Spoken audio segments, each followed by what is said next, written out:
le mal provient, en général, quasiment tout le temps, d'une exagération du moi et d'une négligence, d'une dévalorisation de l'autre. L'autre, que ce soit Hachem, donc ça va être Ben Adam la Makom, on dit en hébreu, d'accord? Que ce soit les êtres humains, Ben Adam la Chavero, ou que ce soit notre environnement, les animaux, la nature, c'est toujours, alors ce qui s'appelle en philosophie, je veux dire, ne pas respecter l'altérité. J'aime beaucoup ce mot, l'altérité, d'accord? Autrui. Et on va pouvoir mesurer la qualité d'une personne à la place qu'il donne à l'autre et à la place qu'il se donne à lui, d'accord? Et ça va être valable pour le couple, ça va être valable dans une entreprise, ça va être valable dans une société, dans une communauté, dans le monde, dans un pays, de pays à pays. Hein, il y a des pays comme ça qui sont un petit peu pangermanistes, d'accord, qui veulent s'étendre comme ça. Vous savez lesquels. Et justement, d'ailleurs, ce texte-là qu'on va partager, il a été écrit par Rav Velbe en 1989. Que s'est-il passé en novembre 1989? Notre professeur d'histoire n'a pas le droit de jouer. Bravo, Jonathan. Bravo, Jonathan. La chute du mur de Berlin, la chute de l'Union soviétique. Un truc de fou. On va en reparler tout à l'heure. Alors, déjà, nos sages nous disent que le monde, l'histoire du monde est partagée en deux périodes. C'est fastoche. La première et la deuxième. Voilà. La première, elle nous paraît très longue, d'accord? Parce que ça fait 6000 ans, enfin presque, hein, c'est 1984, c'est ça? Donc elle nous paraît très longue, mais en vérité, comme Yaakov, quand il a travaillé 6 ans pour Rachel, quand il est arrivé à la fin, il s'est marqué que ça lui a paru comme un clin d'œil. Nous aussi, des fois, on galère, et à la fin, quand on arrive à l'objectif, eh bien finalement, on a l'impression que tout ce temps qui était tellement long, eh ben, il est passé vite, d'accord? C'est quand on arrive à l'arrivée. Et donc nous, à l'arrivée aussi, on a l'impression que c'est long, mais au final, ça paraîtra pas si long que ça. En tout cas, pendant ces 6000 ans, comment le monde fonctionne? C'est très simple, donc tout le monde connaît ça, mais ça fait du bien de se le rappeler. Il y a un mix de Tov et de Ra, du bien et du mal, d'accord? Et il y a ce qui s'appelle Srar Veonesh. Srar Veonesh, on traduit bêtement Srar, récompense, Onesh, punition, mais c'est pas ça. C'est simplement des conséquences. Que quand quelqu'un fait du mal, les conséquences sont négatives. Et donc, quand quelqu'un fait le bien, les conséquences sont positives, c'est tout. D'accord? Donc ça, c'est ce qu'on vit pendant ces 6000 ans. Donc, où il y a un mix de Tov et de Ra. Et évidemment, l'objectif, le but, à votre avis... Et donc, évidemment, vous avez compris que le but, c'est d'arriver à surmonter, évidemment, le négatif pour essayer de faire un maximum de positif. Voilà. Bon, ça paraît évident, tout ça, mais c'est le programme de toute notre vie. Et la deuxième période, celle qui nous intéresse, et dont laquelle on est extrêmement proche, d'accord, c'est la période où il y aura un bitoul du Ra, annulation du mal. Ça veut dire que ce mix-là va se démixer et il n'y aura plus que du Tov. Il n'y aura plus que du Tov. Et ça, c'est décrit dans un verset de Yeshayahu, un très beau verset là-bas. Je vais vous le dire directement en français, ça ira plus vite. Mais il nous dit qu'il n'y aura plus de méfaits, il n'y aura plus de violence sur toute sa sainte montagne, comme ça que c'est marqué. Et la terre sera pleine de la connaissance d'Hachem, comme l'eau abonde dans le lit des mers. C'est magnifique, d'accord? Donc, et évidemment, vous allez me dire, mais si c'est comme ça, s'il n'y a plus que le bien, si la connaissance d'Hachem, elle remplit comme les océans sont remplis d'eau, alors il n'y a plus de libre arbitre. Et s'il n'y a plus de libre arbitre, il n'y a plus de challenge, il n'y a plus de choix, et donc il n'y a plus de challenge. Donc il n'y a peut-être plus de progression possible, il n'y a plus d'enjeu, il n'y a plus d'intérêt, d'accord? Alors non, c'est vrai que, pourquoi il y aura un intérêt, il y aura un challenge, il y aura un enjeu, il y aura une progression. Pourquoi? On l'a déjà dit dans les cours d'avant, mais parce qu'il y a eu les 6000 ans avant. Et dans les 6000 ans avant, on a jeté les dés. D'accord? C'est pour ça qu'il faut mettre le paquet maintenant. Parce qu'ensuite, ça y est, on ramasse les copies. Ensuite, chacun va continuer sur son élan, sur la direction qu'il a prise pendant ces 6000 ans, hein, parce qu'on est passé plusieurs fois, hein, quand on dit 6000 ans, moi j'ai pas vécu 6000 ans, mais si, on passe, on repasse, d'accord? Et donc, on va continuer sur notre lancée par rapport à ce qu'on a fait avant, et les personnes, elles vont, comme ça c'est marqué ici, elles vont arriver à des asagotes, à des perceptions d'Akadosh Baruch Hu de plus en plus élevées et de plus en plus fines. D'accord? Donc il y aura une progression, mais plutôt dans le spirituel, bon sens, dans le bien. Qui a dit bien? Voilà, dans le bien. D'accord? Dans le top. Parce qu'il y aura encore un challenge, il y aura encore une progression, mais que dans le bien. Ok? C'est infini, hein, évidemment. Voilà, donc ça c'est déjà ce que Rav Wolbe nous décrit sur les deux périodes de l'humanité, et on est proche de la deuxième, on a tous hâte, on a envie de vivre ça, d'accord, même si on sait qu'il y aura peut-être la guerre de Gog et Magog, qu'il y aura toutes ces choses-là qui font un petit peu peur, mais de toute façon, on ne meurt qu'une fois, à 120 ans, hein, et quand même on a envie de voir cette période extraordinaire. Alors maintenant, le Ramchal, Rabbi Moshe Chaim Luzzatto Zatzal, il nous décrit que c'est pas juste il y a 6000 ans comme ça, où c'est une espèce de mix et de bouillabaisse, rasvé shalom, et puis qu'ensuite à un moment Hachem décide de mettre de l'ordre, oui, et enlever le mal. Vous avez compris, vous sentez déjà que c'est pas comme ça. Et il décrit, alors je vais redire quelques mots-clés qu'il utilise ici, là son texte entier est cité ici, et il dit tout ce monde-ci, ces 6000 ans, ne sont qu'un moyen d'arriver à cela. D'un moyen d'arriver à ce qu'on appelle Gilouy Yehudo, le dévoilement de l'unicité d'Hachem, le dévoilement de la vérité. Tous ces 6000 ans, ils sont pour ça. Chacun, hein, en fait, nous on fait des petits bouts. On fait des petits bouts à chaque passage de notre vie, comme on peut, chacun selon son niveau, etc. Et petit à petit, tous ces dévoilements, à un moment, vont amener au dévoilement final. Mais en fait, c'est un processus. C'est pas genre que là, c'est le fourre-tout, et puis qu'à un moment, Hachem rentre, il dit, allez, à droite, là, à gauche, etc., je mets tout en ordre. C'est en train de se construire, c'est en train de se fabriquer à chaque instant. Ça veut dire que c'est nous qui sommes en train, à chaque instant, chaque jour de notre vie, de faire ce birour qu'on dit en hébreu, cet éclaircissement, ce tri entre le tov et le ra, le bien et le mal, et qui va amener à ce que le mal disparaisse à la fin, ce qu'on appelle ici le tikkun klali. Et d'ailleurs, dans la Hamida, si vous regardez le texte de la Hamida, qui est l'essentiel de la Tfila, le Shmoneh Esrei, vous allez voir qu'on dit Matzmiar et Yeshua. Matzmiar, qu'Hachem il fait germer. Déjà, c'est au présent. Donc ça veut dire que c'est à chaque instant, depuis la création. C'est pas juste à la fin. Et Hachem, il le fait germer. J'avais préparé un petit YouTube, mais là, j'ai pas branché l'ordinateur. Mais on voit comment un haricot, un bête de haricot, on voit comment, depuis le haricot, ça commence à germer à l'intérieur de la terre, il y a des petites racines qui poussent, on voit rien, pour l'instant on voit rien, et puis d'un seul coup, bam, ça se soulève là, il y a le truc qui pousse, et très joli. Donc, c'est comme ça, hein, c'est un processus comme un bébé qui devient adulte. On le voit tous les jours, on le voit pas grandir, mais 20 ans plus tard, c'est un grand gaillard, d'accord, ou une grande fille, ou une plante, ou un arbre, ou voilà. Et donc c'est ce processus, faut être conscient, parce que des fois on n'y pense pas vraiment, surtout que chacun amène sa part. Chacun il joue son rôle à chaque seconde, à chaque minute, d'accord, évidemment en faisant la Torah et les mitzvot, en essayant de se corriger, en essayant de faire des efforts, de voir le émet, de fuir le sheker, le mensonge. Eh bien chacun il est en train de construire, il est en train de planter ces petites racines qui vont faire germer ce qu'on appelle la Yeshua, qui vont faire germer le Mashiach et cette période où le mal il va s'annuler.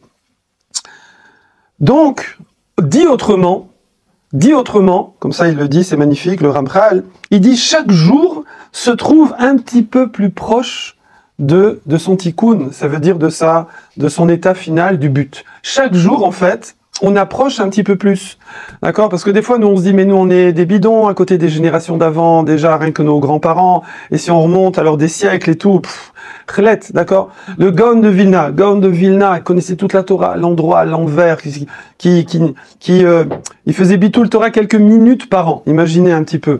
C'est un niveau, on dit que c'est un niveau qui remontait à plusieurs générations, alors que c'était il y a quelques siècles. Le Gaon de Vilna lui-même, il dit qu'il avait une asaga, une perception de la grandeur des hommes seulement jusqu'au Rashba, Ritva, jusqu'au Rishonim, 7 ou 8 siècles avant. Et avant, il dit, je peux même pas avoir la perception de leur grandeur tellement ils étaient grands. Donc, chaque jour, même si nous sommes des fourmis à côté des générations d'avant, mais ils ont commencé le boulot, ils ont commencé le travail, nos avot, et nous, on continue, et on arrive, petit à petit, au final. Et ça, c'est un travail de tous les jours. Hello, bonsoir. Ça, c'est une entrée.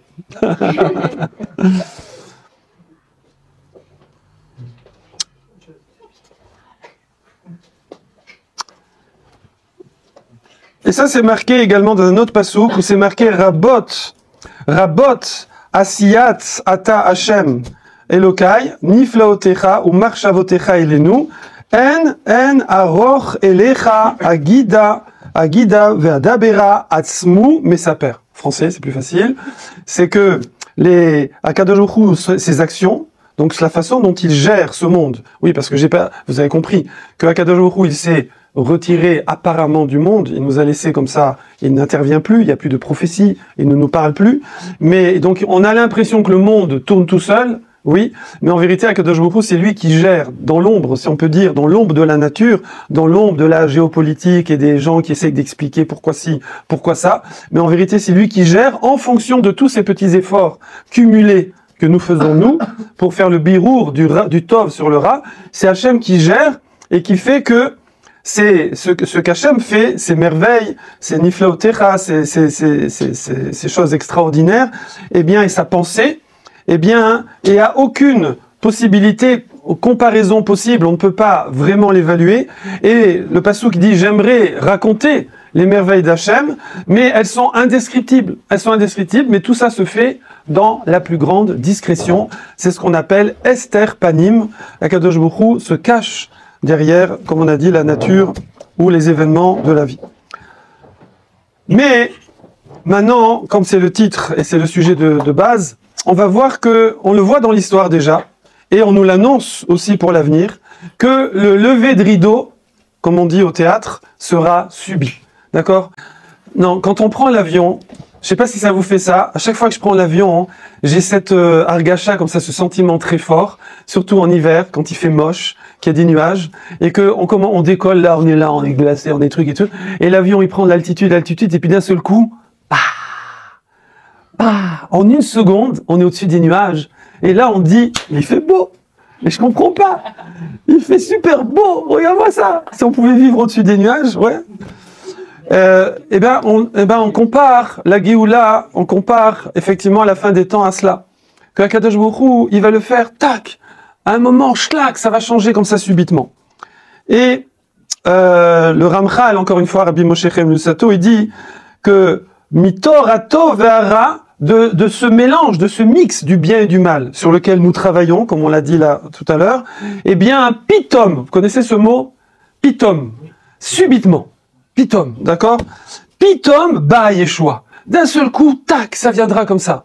Et ça, c'est dans la vie collective, c'est dans l'histoire d'humanité, mais c'est aussi souvent dans notre vie à nous. Je sais pas si vous avez déjà vécu ça, mais moi je l'ai vécu plein de fois, c'est normal, puisque j'ai 3 fois votre âge à peu près, mais donc ça m'est arrivé 3 fois plus souvent. Mais donc on est là, on s'angoisse sur ci, on s'angoisse sur ça, on se dit quand est-ce que je vais, et puis d'un seul coup, on comprend même pas ce qui s'est passé. Tous les nœuds se défont, et d'un seul coup ça s'éclaire et tout, et alors que des fois on voit pas l'issue, on voit pas comment ça va s'arranger, et ça arrive pam, comme ça, subitement. Pitom. Alors, justement, le Rav Wolbe, il a écrit ça, on a dit, en novembre 1989, au moment de la chute du mur de Berlin, et ça a été la chute de l'Union soviétique. Et moi, j'ai vécu toute ma jeunesse dans la peur de la guerre froide. Je vais pas aller voir, taper, vraiment, ça vaut le coup. Ça vaut le coup. Parce que je vous assure que même ce qu'on vit maintenant, c'est les menaces internationales. Je dis pas qu'il y en a pas, mais je vous dis c'était beaucoup plus chaud avant. C'était beaucoup plus chaud. La guerre froide, c'est simple. À tout moment, on avait peur qu'on entende les sirènes qui sonnaient il y a encore là tous les mercredis. Que les sirènes sonnent et en fait c'est les Russes et les Américains qui sont en train de tout balancer de chaque côté. Et il y avait de quoi détruire la planète 50 fois. Et c'était chaud. Ils se baladaient avec leur mallette. D'ailleurs ils ont toujours la mallette. Faut savoir. Ça, ils ont toujours les mallettes avec eux. Poutine, il a sa mallette, ouais. Et donc, on a vécu dans ce qui s'appelle la guerre froide, qui est arrivée parfois avec l'histoire de Cuba à une vraiment extrême. Et j'en ai déjà parlé il y a quelques semaines, après Sukkot. J'avais vu dans un livre qui s'appelle Yad Hashem, j'ai vu un historien, un Rav, qui montre la main d'Akadosh Baruch Hu dans des grands événements comme ça. Dans la bataille de Dunkerque, dans la chute de l'Union soviétique, dans la chute du mur de Berlin, dans l'histoire de Cuba. Et il montre que à chaque fois, c'est un espèce d'incident insignifiant, un truc bizarre, une gaffe, une erreur, d'accord? Et c'est ça qui a complètement changé la géopolitique et qui a, alors contre toute attente, que d'un seul coup, tout s'est retourné, alors que personne ne savait comment on allait s'en sortir. Bon, j'ai lu ce livre, j'ai confiance, mais je me suis dit, bon, c'est peut-être un petit peu, je sais pas s'il est de Marseille, peut-être c'est un peu truc. Et là, en préparant ce cours, je suis allé un petit peu dans YouTube, et là, ben, j'ai vu que non, c'est pas une blague. C'est pas une blague. Schabowski, connaissez? Günter Schabowski. Tapez Günter Schabowski dans Google, vous allez halluciner.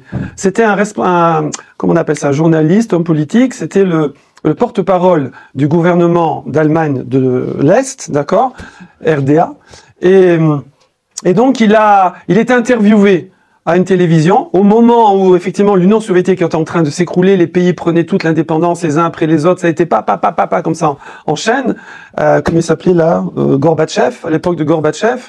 Et donc, d'un seul coup, déjà, toute l'Union soviétique était en train de basculer, le communisme était en train de basculer, et donc, vous savez que Berlin était coupé en deux, donc Berlin était du côté russe, d'accord, Union soviétique, c'était une enclave comme ça, qui était fermée, oui, et mais c'était coupé en deux, avec le fameux mur, et le côté l'ouest, rattaché à l'Occident et aux Américains, et le côté est, rattaché à la Russie. Et lui, alors, les gens attendaient, puisque l'Union soviétique était en train de s'écrouler, tous les pays étaient en train de quitter l'Union soviétique, la Yougoslavie et tous les skis, etc. Alors, ski, hein, ça veut dire fils d'eux. Ouais. Donc, on attendait, et lui, il a une interview à la télévision, et dans cette interview, on lui demande quand est-ce que les Allemands de l'Est auront le droit de passer à gauche, et lui, comme ça, il bafouille et il dit non, je crois que c'est permis maintenant, ça y est, ils peuvent passer. Et il dit ça à la télévision. Vous tapez dans Google, on l'appelle le gaffeur. C'est devenu même une expression, le Schabowski moment, d'accord, en américain, c'est quand on fait une gaffe comme ça. Et qu'est-ce qui s'est passé? Il y a eu des hordes d'Allemands de l'Est, ils ont envahi le mur, la police a pu rien faire, l'armée a pu rien faire, ils ont cassé le mur, ils sont sortis, et le mur s'est écroulé. Incroyable. Sur un truc comme ça. L'histoire de Cuba aussi, je ne vais pas vous la faire, mais c'est aussi un Russe qui a dit une bêtise à la radio, et en fait, une bêtise très sympathique. Il a dit que la Russie allait descendre d'un cran au niveau de tous les missiles qu'ils envoyaient à Cuba et tout, et c'était ce qui faisait monter la tension. Et en fait, lui, il a dit ça comme ça, mais personne, c'était lui qui a inventé ça. Et du coup, c'est passé à la radio, donc tout le monde, les Américains, ben, ils ont baissé, du coup, les Russes ont baissé, ils ont baissé, et ça s'est arrêté comme ça sur une erreur, d'accord, sur un truc. Donc ça, qu'est-ce qu'on voit? Alors on voit c'est la main d'Akadosh Baruch Hu qui est derrière. Et ce qui est magnifique, et ce qui est beau, c'est qu'à chaque fois, c'est pitom. C'est d'un seul coup. Quand vraiment on a l'impression qu'on n'en sortira jamais, et puis là, bang, bang, ça change en plus sur un détail pour nous faire un petit clin d'œil comme ça. Parce que si c'était tout un arrangement, un truc, etc., on se dirait, bon, voilà, c'est la géopolitique qui suit son cours. Non, il faut que ce soit sur une gaffe, d'accord? Sur une gaffe d'un individu qui dit un truc, n'importe quoi, complètement sorti du contexte, voilà. Maintenant, pourquoi c'est comme ça? Pourquoi le mal disparaît subitement? Parce qu'en fait, le mal n'a pas de kiyum, on dit en hébreu. Il n'a pas de réelle existence. Le mal, il se nourrit de l'absence du bien. Donc, si vous voulez, c'est de la gonflette, comme un ballon. Non, un ballon, les ballons, qu'on appelle ça? Baudruche, voilà. Les ballons là d'enfants, oui. En fait, il n'y a rien, c'est du vide. Mais quand on voit le ballon comme ça, imaginez, c'est quelqu'un, il ne sait pas. Il croit que ça pèse 50 kilos. Il voit une grosse masse comme ça, un gros ballon, oui. Mais en vérité, vous prenez une petite épingle, vous faites comme ça, et spang, il n'y a plus rien. Parce que c'est que du vide. En fait, le mal, ce n'est que du vide, c'est l'absence du bien. Le mal aussi est lié, évidemment, à ce qu'on appelle le sheker. Donc le sheker, ça vous connaissez tout ça, vous avez tous entendu, c'est shin, kouf, resh. Donc ces trois lettres, shin, d'accord? Si je fais ces lettres en polystyrène, et je fais un shin en polystyrène, je le pose, il tombe. Si je fais un kouf en polystyrène, il tombe. Un resh en polystyrène, il tombe. Et ces trois lettres du milieu, ces trois lettres qui se suivent, enfin pas du milieu, de la fin, pardon, mais elles se suivent pour dire que ça ne dure pas longtemps, et pour dire que ça ne tient pas. Alors que Emet, Aleph, Mem et Tav, si je les fais en polystyrène, ça tient. Et c'est le début, le milieu et la fin. Pour dire que ça, c'est le filigrane, c'est en fait ce qui existe vraiment, ce qui construit toute l'histoire de l'humanité, ça c'est le Emet. Donc ici on revoit cette idée-là, que comme le mal, ce n'est qu'une illusion, finalement, ce n'est que le produit de l'absence de bien, donc ça n'a pas d'existence en elle-même, eh bien, en final, il finit par s'autodétruire. Il finit par imploser, si on peut dire, et donc c'est de façon toujours subite. Maintenant, ça, c'est pas seulement... alors évidemment, quand le mal disparaît, le tov apparaît de façon éclatante, oui, mais il y a aussi une raison à cela. Alors, c'est ce qu'il dit ici, Ravelbeu, c'est très joli. Il dit, en fait, quand le mal disparaît, alors la shrina, la présence divine, elle peut se révéler. Quand la présence divine peut se révéler, on la fait pas attendre. Genre, si le roi arrive, on le fait pas attendre, d'accord? Le président de la République, il arrive, on ne fait pas attendre. Donc c'est comme ça, c'est pour ça que le mal disparaît subitement et le bien apparaît aussi subitement. Et ça, on le retrouve dans des exemples. Bon, évidemment, la sortie d'Égypte. La sortie d'Égypte, c'est Bechipazon, ça veut dire de façon subite. Alors, faut enlever le drone pour ceux qui ont l'habitude de cette expression-là, mais le Midrash nous dit qu'on est sorti en moins de 18 minutes, puisqu'il faut 18 minutes à la pâte pour fermenter, et donc on est sorti, on n'a pas eu le temps de faire monter la pâte, d'accord? Alors imaginez, quand même, on était 600 000 hommes de plus de 20 ans, donc ça fait à peu près 3, 4, 5, 6 millions de personnes, on ne sait pas exactement, comptons les femmes et les enfants, le temps de faire sortir tout ça d'un pays, rien que nous, quand on part en vacances, moi pour charger la voiture, ça me prend 1 heure, on n'est que 8, donc 18 minutes, je vois pas comment ils ont fait, avec les ânes, les chargements, les trucs et tout. Donc, alors voilà, donc il faut enlever le drone, c'est pour nous dire, c'est subitement, évidemment Hachem aussi il gère le temps comme il veut, c'est d'un seul coup.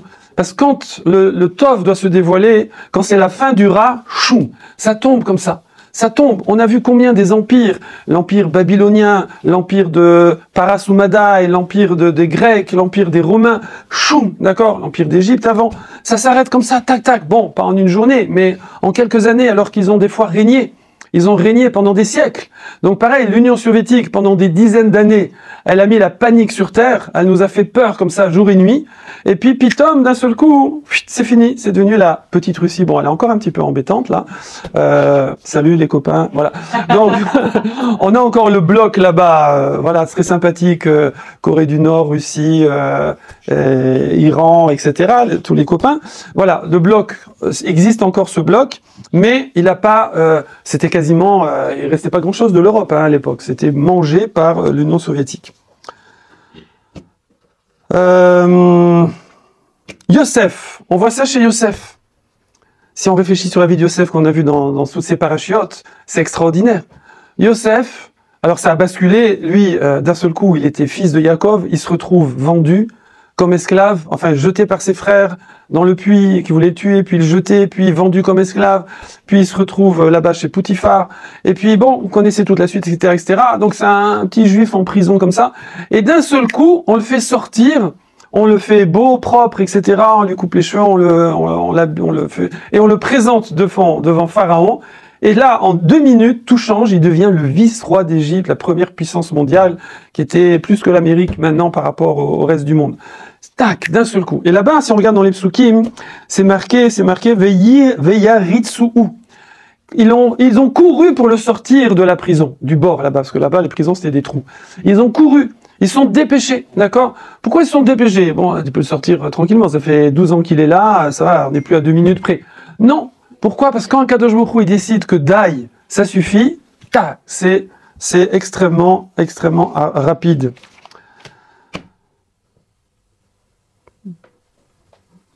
Conclusion.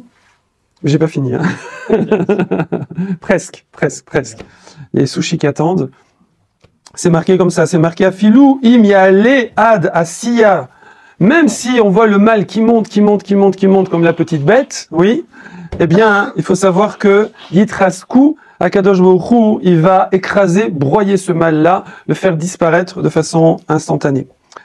Là-dessus, d'ailleurs, on nous dit dans Allez-nous les Shabbat, ça va à la fin de chaque tfila, on dit Allez-nous les Shabbat, comment on dit? Alken, nekave lecha Hashem Elokeinu lirot mera. D'accord, vite.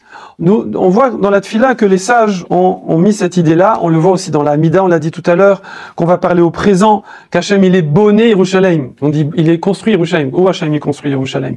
Parce que Alors vous allez dire, oui, donc c'est normal, puisque il y a eu la création de l'État d'Israël, on est revenu, donc on reconstruit. Non, non, non, on parle depuis des milliers, il disait la même Amida il y a 2000 ans, où il n'y avait pas l'État d'Israël.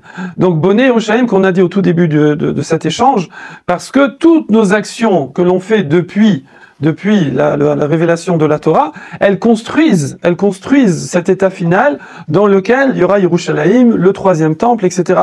C'est pour ça que dans la Mida, depuis qu'elle existe, depuis que la grande assemblée d'Agneset Agdola a instauré le texte de la Mida, on parle au présent. On dit qu'Hachem est en train de construire Yerushalayim, qu'il est en train d'être Matzmiar Yeshua, qu'il est en train de faire germer au présent la Yeshua. Donc ça veut dire chaque jour un petit peu plus. Pour terminer, le Rambam, parce qu'on a eu une discussion, c'était quand dimanche, non, mercredi, dimanche, je sais plus, non, mercredi, parce que dimanche on était allé trop tard. Mercredi soir, on a eu une discussion et on a sorti le Rambam sur Ilchot Melachim, sur les rois et les guerres là-bas. Dans la Halacha, il dit comme ça, dans le 11e chapitre, il dit « Mishenu ma'amin bo », celui qui ne croit pas dans la venue du Mashiach. Alors, c'est pas seulement qu'il néglige les prophéties, mais il néglige la Torah elle-même, puisque la Torah elle-même, elle indique que à la fin des temps, le final, le finish, c'est la venue du Mashiach et tout ce qu'on a dit, le bitoul du Ra, l'annulation du mal et le dévoilement de l'unicité d'Hachem, dévoilement du Hémet et la fin de tout le Sheker. Et il dit, et ça, on doit y croire chaque jour. Chaque jour, on doit... Normalement, imaginez, là, on est en train de faire court, et imaginez que d'un seul coup, quelqu'un qui a gardé son téléphone devant lui, par exemple, genre, voilà, je le cite pas, parce que c'est enregistré, et d'un seul coup, il nous dit, arrêtez tout, je suis sur WhatsApp, sur les infos, ils sont en train de dire qu'en RS, le Mashiach s'est dévoilé. D'accord? Quelle réaction vous aurez? C'est un mytho. Voilà, mytho. Il y a Rav Rothschild qui a dit j'ai une bonne nouvelle, hein, regardez la vidéo. Donc, vous seriez surpris, est-ce que vous y croiriez? Alors je dis vous, moi aussi, d'accord? Moi aussi, c'est sûr, ça fait des milliers d'années qu'on attend, ouais. Mais normalement, ça fait partie de l'Emouna. Et savoir que de penser comme ça, c'est pas juste un petit plus. Ça change complètement la façon de voir la vie. Ça change complètement le lien qu'on va avoir avec ce combat contre les Serara. Ça change complètement, d'accord? Parce que ça, c'est une base dans tout coaching, dans tout gestion de la vie.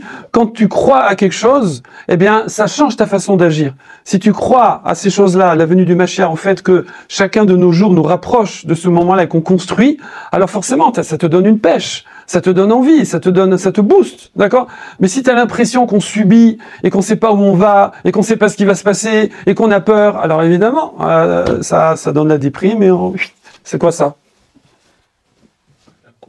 On reste sous la couette, d'accord? On reste sous la couette. Oui, bon, c'était juste pour voir. Voilà ce que je voulais partager avec vous.